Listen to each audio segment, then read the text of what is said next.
आता येणारे बॉल शिल्लक आहेत 12 आणि 12 बॉल मध्ये धावा करायच्या आहेत 47. काय घडणार या मॅच मध्ये?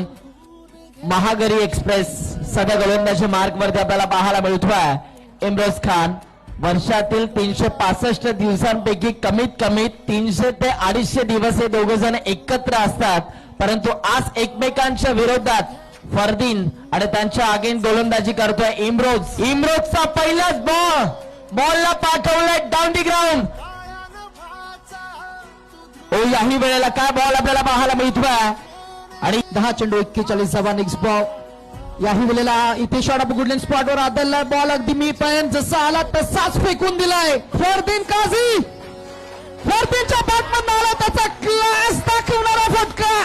तसं यावेळेला देखील विकेट काढण्याचा प्रयत्न आपल्याला पाहायला मिळतोय. इथे सुद्धा फरदीनला शांत ठेवलं तर फरदीन काझी सेलिब्रेशन करेल.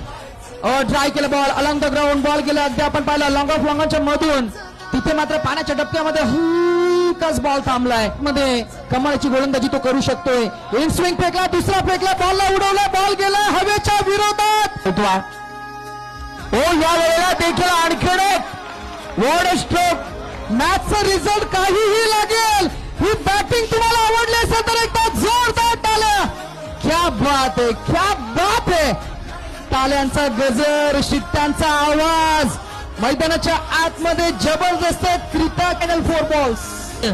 फुलटो चूक झाली चुकीचा भुर्रदंड करतो फरदीन काझी. मॅचला फिनिश करेल का? तर हा मॅचला ऑलमोस्ट जेल तक टिपलाय. 2 गेंदे और अभी भी 7 रनों की जरूरत. उड़ता हुआ पवन खेळे फुलटॉस चुकीचा भुर्दंड बॉल फरार. आणि या मॅच मध्ये मात्र एलबीडब्ल्यूची शेवटच्या बॉलवर अपील झाली. अपील खरंच बॉल डॉट परंतु टॉसच्या बलावर जिंकलाय तो म्हणजेच बॅटिंग करणारा